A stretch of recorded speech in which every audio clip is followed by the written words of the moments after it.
My name is Preston, and at 38 years old, I never imagined inheriting $11 million from my grandfather would nearly cost me my life. I was racing to the airport, desperate to stop my wife Sienna from leaving the country with everything we owned, when my car flipped 7 times down an embankment. I woke up paralyzed from the waist down, alone in a hospital room, while she was already celebrating with her fitness trainer boyfriend, Joaquin. But nothing could have prepared me for what happened when she walked into my hospital room 3 weeks later and saw me conscious. The color drained from her face, her mouth opened but no words came out, and then she whispered something that changed everything I thought I knew about the past 5 years. If you're watching this right now, please hit like and subscribe, and let me know where you're watching from as I share how losing everything I could walk away from led me to gain everything that actually mattered. The morning everything changed started like any other Tuesday in our suburban Phoenix home. Sienna was already up at 4:30 a.m. for her workout session with Joaquin, her personal trainer who'd been transforming her life for the past 8 months. I used to joke that she spent more time with him than with me, not realizing how prophetic those words were. "Don't wait up tonight," she called out, grabbing her designer gym bag. Joaquin's got me scheduled for a late session, then some nutrition planning thing. I barely looked up from my laptop, already drowning in emails from my struggling consulting firm. "Have fun," I muttered, the same response I'd given 100 times before. We'd become strangers living in the same house, but I kept telling myself it was temporary, that once my business recovered, we'd find our way back to each other. If I had known that was the last normal morning of my life, I would have paid attention. I would have noticed the moving boxes she'd hidden in the garage, the way she'd been slowly emptying her closet, or how she'd stopped wearing her wedding ring months ago. My grandfather, Theodore Teddy Whitmore, was the black sheep of our family who'd made his fortune in cryptocurrency before anyone knew what Bitcoin was.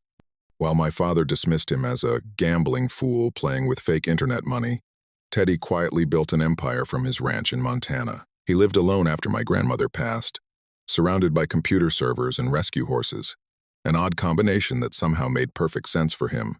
Growing up, I was the only one who didn't treat Teddy like he was crazy. During family gatherings in Denver, while others rolled their eyes at his talk of digital revolution and decentralized future, I sat fascinated, absorbing every word. He'd slip me books about technology and innovation, always with a note: "Preston, the future belongs to those who see it coming." We stayed in touch through encrypted emails. Another quirk everyone mocked. He'd send me market insights and life advice in equal measure. "Money is just a tool," he wrote once, "but people will show you who they really are when they think you have it or when they think you've lost it." The last time I saw him was 6 months before he died. He'd asked me to come to Montana alone, claiming he needed help with some computer issues. But when I arrived, he was perfectly fine, just wanting company. We spent 3 days riding horses and talking about life. "How's Sienna?"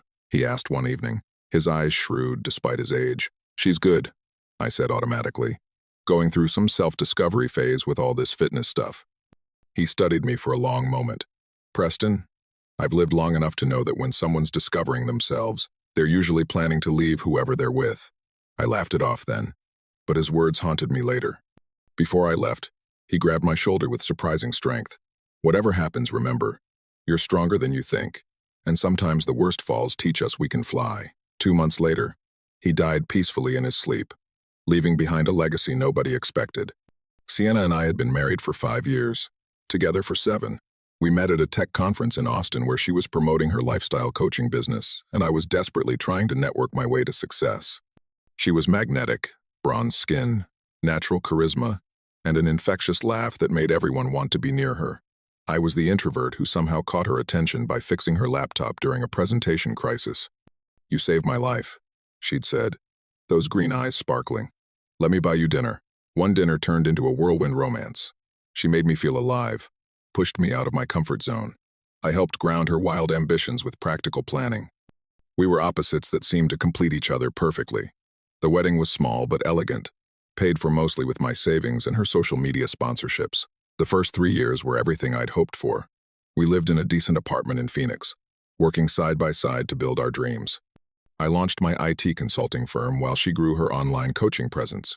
We'd work until midnight, order takeout, and plan our future empire. She wanted the Instagram perfect life, the house, the cars, the vacations that would make her followers envious. I just wanted her to be happy. But starting year 4, cracks appeared. My business hit rough patches as bigger firms swooped in on my clients. Meanwhile, Sienna's expectations kept escalating. She needed professional photo shoots, expensive equipment, designer workout clothes. "It's an investment in our future," she'd say, when she hired Joaquin as her personal trainer, claiming she needed to embody the lifestyle she was selling. I supported it despite the 400 weekly sessions. I started noticing changes: secret phone calls, new passwords on her devices, sudden weekend retreats for her business. When I questioned anything, she'd accuse me of being unsupportive and jealous of her growth. "You're threatened because I'm evolving and you're stuck," she said during one fight. So I stopped asking questions, buried myself in trying to save my failing business, and pretended not to notice that my wife was becoming a stranger. The call from my grandfather's attorney came on a Wednesday afternoon while I was negotiating with yet another client threatening to leave. "Mr. Preston Whitmore? This is Harrison Blackwell from Blackwell MHE, Associates in Billings. I'm handling Theodore Whitmore's estate. We need to discuss your inheritance." I assumed it would be modest, maybe his ranch or a small portion of his crypto assets. Teddy had 2 other children, my aunts, who'd mocked him relentlessly. Surely, despite their treatment, he'd left them the bulk of his estate. But when Harrison read the will over video call, I had to ask him to repeat it 3 times. The entire digital asset portfolio, valued at approximately $11.2 million, the Montana ranch, and all personal effects are left to Preston Matthew Whitmore. He adjusted his glasses. "Your grandfather updated his will last year with a specific note. To my grandson Preston, the only one who listened and truly saw me. May this give you the freedom to become who you're meant to be." My hands shook as I signed the digital documents. $11 million. It was impossible to comprehend. My failing business was 80-0 in debt. Sienna had been pricing Range Rovers. She said we'd manifest someday. Now, suddenly, every dream was possible. I called Sienna immediately, my voice trembling with excitement. "Babe, you need to come home. Something incredible has happened." "I'm in the middle of a session," she said, irritated. I could hear Joaquin's voice in the background. Too close, too familiar. "This can't wait. Teddy left us everything." 11 million, Sienna. Million. The silence lasted so long I thought the call had dropped. Then she spoke, her voice strange. "Don't tell anyone else. I'll be home in an hour." I bought champagne on the way home, the expensive kind we'd only dreamed about. I planned how I'd tell her. Maybe I'd spread the bank statements on the bed like in the movies. We could quit everything, travel the world, start fresh. But when I got home, something was off. Her car was there, but so was Joaquin's motorcycle. They were in the kitchen, heads together over her laptop, whispering intensely. "We need to move fast," I heard Joaquin say as I stood frozen in the hallway. "Transfer everything before he realizes what's happening." "I know his passwords," Sienna replied. "The idiot uses the same 3 for everything. We can be in Costa Rica by tomorrow night." My champagne bottle slipped, shattering on the tile floor. They both spun around, Sienna's face cycling through surprise, guilt, and then cold calculation. "Preston," she said, forcing a smile. "You're home early? What are you doing?" My voice sounded distant, like someone else was speaking. Joaquin stood slowly, all 6'2" of muscled intimidation, just helping Sienna with some financial planning. Big money requires big decisions, right? I looked between them, pieces clicking into place. The training sessions, the weekend retreats, the constant need for money. "How long?" I asked Sienna. "How long have you been planning to leave?" She lifted her chin defiantly. "Does it matter? You checked out of this marriage 2 years ago. All you cared about was your failing business. So you were going to steal my inheritance and run? Our inheritance," she corrected. "Community property, remember? But thanks for the heads up about the 11 million. We were just going to clean out the accounts and go, but now we can take so much more." I backed toward the door, my phone in my hand. "I'm calling the police." Joaquin moved faster than I expected, grabbing for my phone. I jerked away, stumbling backward out the door. "We need those account numbers, Preston," Sienna shouted. "You can make this easy or hard." I ran to my car, hands shaking as I started the engine. They followed, Joaquin jumping on his motorcycle while Sienna got in her BMW. I had to get to the airport. Harrison had mentioned something about original documents that needed signatures, documents that would lock the inheritance. If I could get there first, I could protect everything. The rain started as I hit the highway, going 90 in a 65 zone. I could see Joaquin's motorcycle weaving through traffic behind me. My phone rang repeatedly. Sienna calling, texting, threatening. One text made my blood cold. We know about Teddy's ranch. Already have buyers lined up. You can't stop this. That's when I saw Joaquin pulling alongside my car. He was shouting something, gesturing violently. I swerved to avoid him, hit a puddle, and lost control. The car hydroplaned, spinning wildly before flipping over the guardrail. I woke up 3 days later to the sound of machines beeping and a crushing weight across my entire body. The pain was everywhere, but worse was the terrifying numbness below my waist. I tried to move my legs. Nothing. Panic rose in my throat as a nurse rushed in. "Mr. Whitmore, you're awake. Try to stay calm. You've been in a serious accident." Dr. Rashida Patel, my neurologist, didn't sugarcoat the situation. "You suffered a complete 12 spinal cord injury, the paralysis in your legs. At this point, we can't guarantee recovery. You also have 3 broken ribs, a punctured lung, and severe lacerations. You're lucky to be alive." "My wife," I croaked. "Is she? Was she hurt?" The nurse exchanged glances with the doctor. "No one else was injured in your accident. As for visitors, your emergency contact hasn't responded to our calls." "Emergency contact." That was Sienna. I asked for my phone, but it was destroyed in the crash. The nurse let me use hers to check my email. My accounts had been compromised. Dozens of password reset notifications, transfer attempts, credit applications. But then I saw an email from Harrison Blackwell sent the day after my crash. "Preston, I've been alerted to suspicious activity on your accounts. Per your grandfather's instructions, I've initiated the security protocol he established. All assets are frozen pending your personal authorization. Please contact me immediately." Teddy, paranoid brilliant Teddy, had built-in protections I never knew existed. But Sienna didn't know either. She was out there, possibly thinking she could still access the money. I had the nurse call Harrison. His relief was palpable. "Preston, we've been trying to reach you. Someone's been aggressively attempting to access the estate accounts using your information. I've had to involve the FBI's Financial Crimes Unit. It's my wife and her boyfriend," I admitted, the words bitter. "They tried to steal everything. That's why I crashed." "I see. Well, they're in for a surprise. Your grandfather required biometric confirmation for any transfer over 10-0. Rather paranoid, but proving quite prescient." Over the next week, I pieced together what Sienna and Joaquin had been doing. A private investigator Harrison hired discovered they'd been together for over a year, planning their escape. They'd maxed out credit cards in my name, sold everything valuable in our house, and were actively trying to sell my business to competitors for pennies on the dollar. From my hospital bed, I orchestrated my response with Harrison's help. The FBI Financial Crimes Unit was building a case, but we needed more evidence. The private investigator, a former detective named Carmen Rodriguez, became my eyes and ears in the outside world. "They're getting desperate," Carmen reported during one visit.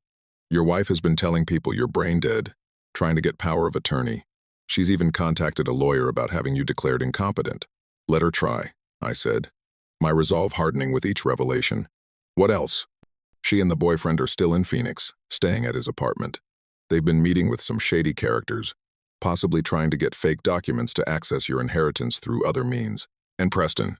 She paused. "They've been to the hospital." "What?" "3 times.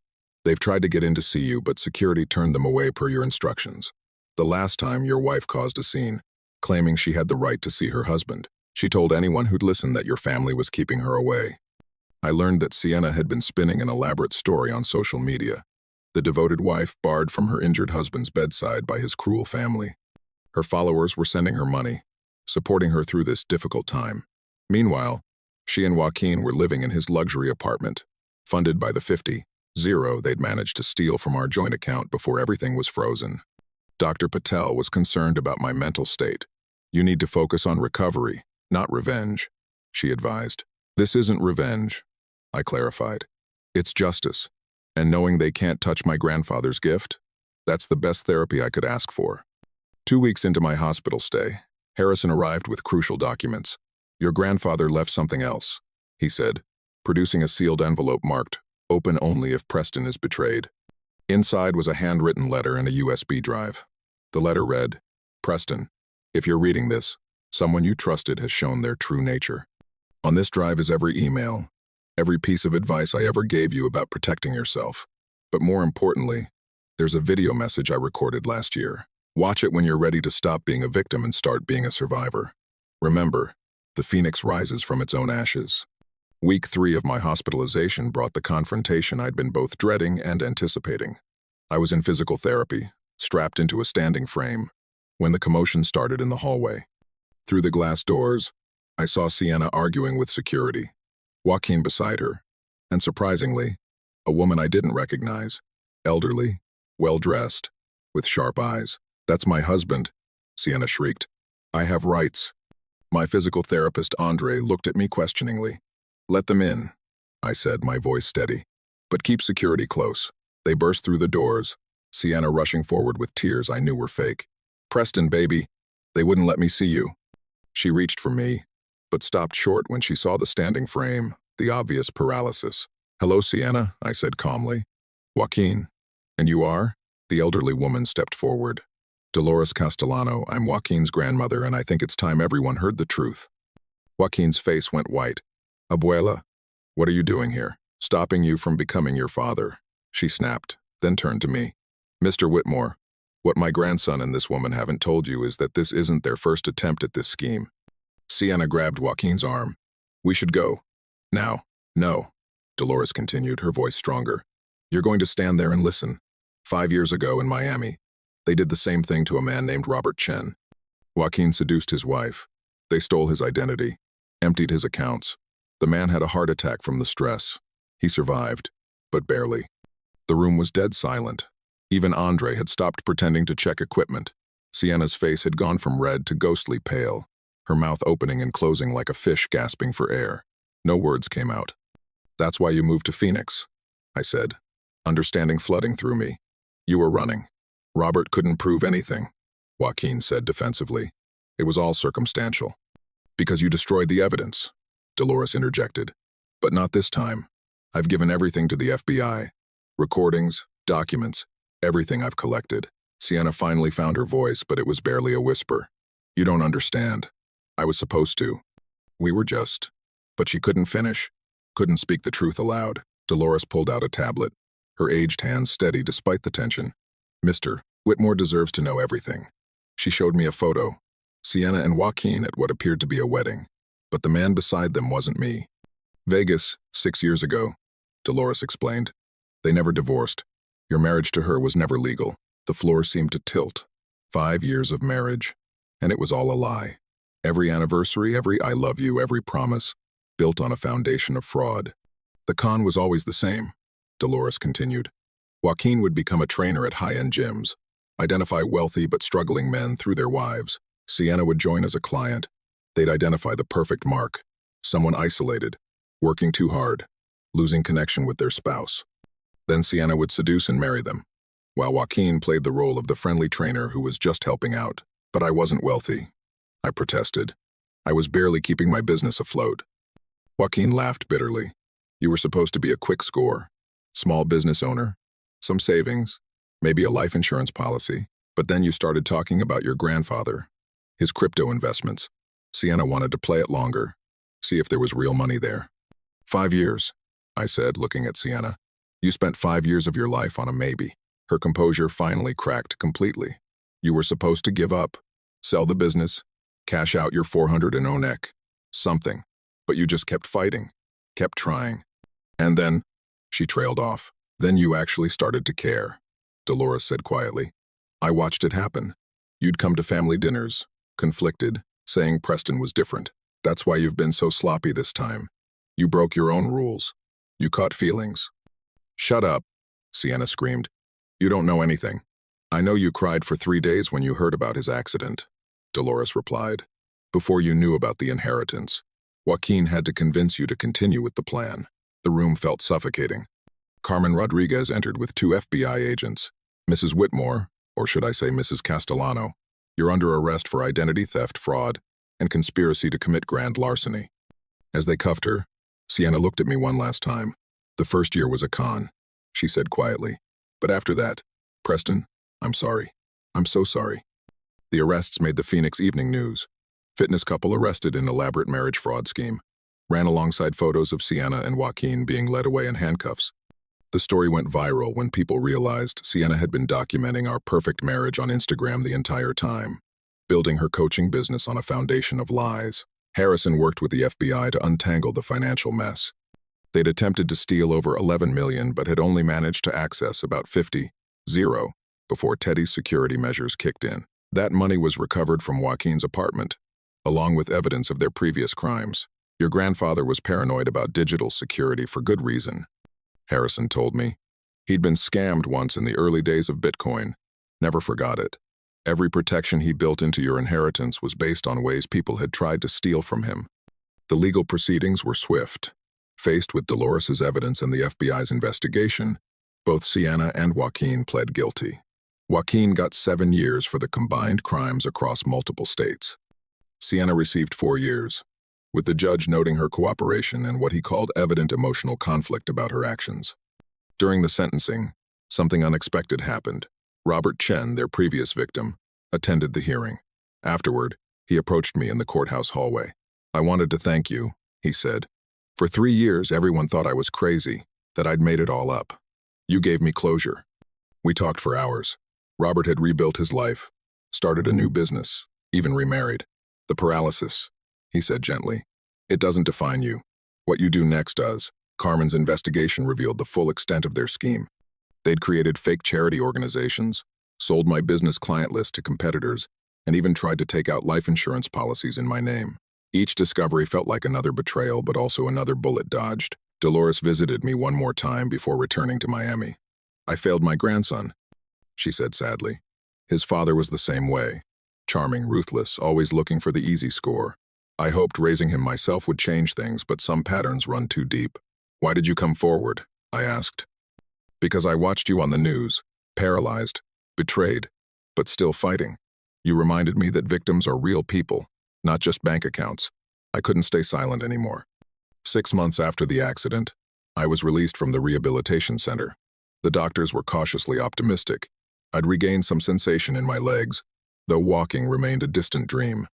I decided to move to Teddy's ranch in Montana, needing the isolation to figure out who I was without the lies that had defined my life. The ranch was perfect for recovery. Single story, wide doorways, and endless views of mountains that made my problems feel smaller.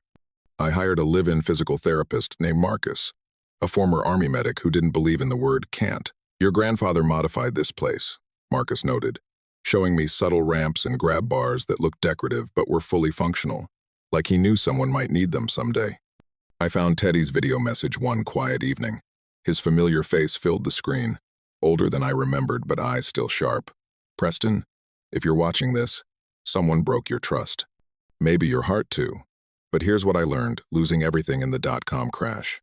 Sometimes life strips you down to show you what you're really made of. That ranch you're probably living in, I bought it with my last $1,000 and built everything back from there. You're not starting over, son. You're starting better." The isolation helped me rediscover parts of myself I'd lost. I started coding again, something I'd loved before Sienna convinced me it was too nerdy for her brand. Using Teddy's old setup, I began developing accessibility apps for people with disabilities, turning my limitation into innovation. Dr. Patel visited monthly, amazed by my progress. "Most patients with your injury level don't recover this much sensation," she said during one visit. "What's your secret?" "Spite," I joked, but it was partially true. Every small improvement felt like reclaiming something Sienna and Joaquin had tried to steal. A year after the accident, I took my first unassisted step. Marcus filmed it, and against my better judgment, I shared it online with the real story of what had happened. The response was overwhelming. Thousands of messages from people who'd been betrayed, conned, or paralyzed, all finding hope in my journey. That's when I met Rebecca, a journalist who wanted to write about romance scams. She drove up from Denver, supposed to stay for an afternoon interview. She ended up staying for a week, helping with the horses, sharing meals, and listening to stories about Teddy. She had a warmth that didn't feel performed, a laugh that wasn't calculated. When she left, we both knew she'd be back. 3 years have passed since that rainy night when my car flipped 7 times down an embankment, and I'm standing, actually standing, at the same spot where it happened. Rebecca holds my arm, not because I need the support anymore, but because she wants to. We come here every year on the anniversary, not to mourn what was lost, but to celebrate what was found. The 11 million Teddy left me has grown to 15 million through careful investment and the success of my accessibility technology company. But the real wealth isn't in the numbers. It's in the rehabilitation centers we've funded, the romance scam victims we've helped, the life that grew from what should have been an ending. Sienna was released 6 months ago for good behavior. She sent a letter through her lawyer, a real apology this time, with no requests or expectations. She's living in Florida now, working at a senior center, banned from social media as part of her parole. I hope she finds peace. Joaquin still has 4 years left, but Dolores says he's taking college courses, maybe finally trying to build something instead of stealing it. Do you ever regret it? Rebecca asked me once. The whole experience? How can I regret the thing that led me to become who I was supposed to be? I replied, Teddy knew something I didn't, that I was living someone else's idea of my life. The accident, the betrayal, the paralysis, they stripped away everything false. My physical recovery exceeded every doctor's prediction. I walk with a slight limp, need a cane on bad days, but I walk. Marcus says it's a medical miracle, but I know better. It's what happens when you stop trying to stand for someone else and learn to stand for yourself. The ranch has become a retreat center for people recovering from both physical and emotional trauma. We call it Rising Phoenix Ranch. Teddy would have loved the drama of it. Every month, we host survivors of cons, accidents, and betrayals. They come broken and leave with something more valuable than money. The knowledge that their worst moment doesn't have to be their last moment. Last week, a young man arrived, paralyzed and bankrupted by his business partner. As I watched him wheel onto the property, angry at the world, I saw myself 3 years ago. Let me tell you a story, I said, about the luckiest unlucky man in the world. If you've made it this far in my story, you understand that sometimes our greatest catastrophes become our greatest catalysts. That 11 million inheritance, it wasn't the money that saved me. It was discovering that I was worth saving, with or without it. Have you ever had your worst moment become your turning point? Share your story in the comments below. And if this journey resonated with you, please like and subscribe. Remember, you're not broken. You're just becoming. Until next time, this is Preston from Rising Phoenix Ranch, reminding you that sometimes you have to fall 7 times to stand up stronger than ever.